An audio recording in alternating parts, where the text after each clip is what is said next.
Yes, it is an international trade agreement that's been 4 years in the making, involving 12 different countries, covering a raft of different ways in which we trade. But the thing that is most interesting is what it means around the area of intellectual property, which could have huge impacts, Claire Reilly from CNET and Stilgherrian, on what the government's doing in terms of copyright and piracy legislation.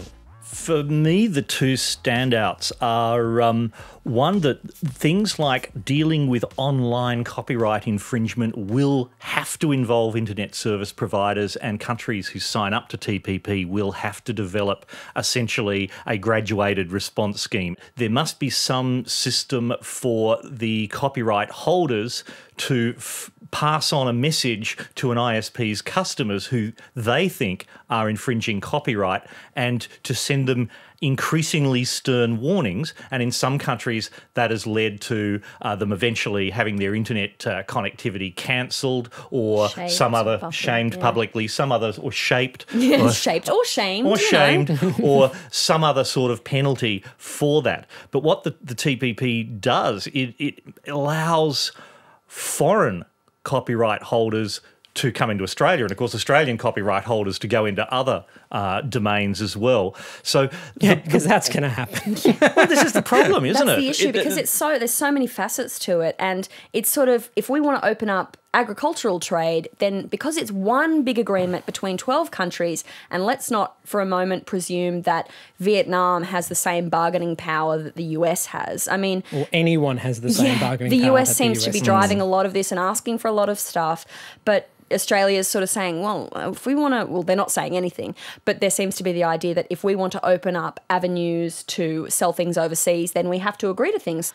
Australian negotiators had previously claimed that the three strikes thing that we're talking about now, that was off the table. Now, it seems very much like, from these most recent leaks, that very much is on the table. And Australian negotiators have said they're trying to get it off the table. Right. So this is where you get these interesting differences between what, say, one part of government might be doing internally within Australia and talking to the film and TV industry to try and who want it in, but in terms of what would be good for Australia internationally is we want it out.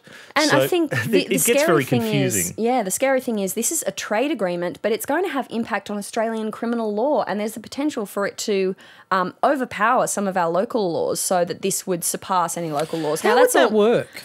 In terms of essentially that normally when you sign up to a kind of something like the UN Human Rights Charter, then you can implement that in law or not, and Australia has chosen not to, but it's kind of just sits there in the background where the High Court can go, yeah, you did sign up for this, so we'll interpret laws in that light. What this agreement does is, if it goes through and it's the forms that we've seen, can actually force all of the people in it to actually pass certain kinds of laws, or they are in breach of the agreement. And that's the really important thing at the moment. Piracy is not actually against the law. You are either breaking the terms of service of a service you might use, or you can be sued by rights holders for breaching their copyright.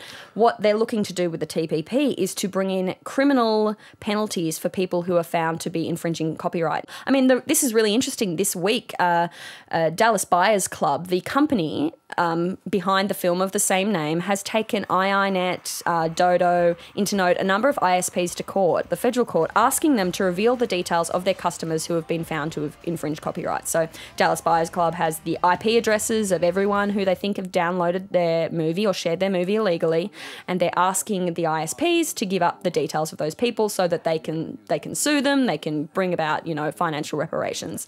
CNET has said, no, we're not going to give up the details. We're going to go to court with you. Thank you very much. It does make you question how many ISPs just rolled over and gave the details of their customers. Yeah, and they're really... Well, we saw all that come up in the so-called II trial, the one against INET that went all the way to the High Court, and the film and TV industry lost, but so much of that case depended on the specific process that had been employed. And they're calling this a real test case for the future. But I mean, the scary thing is, if you've got a trade agreement like the TPP coming into place and there are criminal punishments for people found to be pirating, that's a real stick for people in Australia, that they're not necessarily actually getting the carrot in any way of any kind of protections. Don't forget, you can join in the conversation in the comment sections down below. What are the things you are most concerned about in the Trans-Pacific Partnership? Let us know in the comment sections down below. And remember to subscribe to RN here on YouTube. Thanks, guys.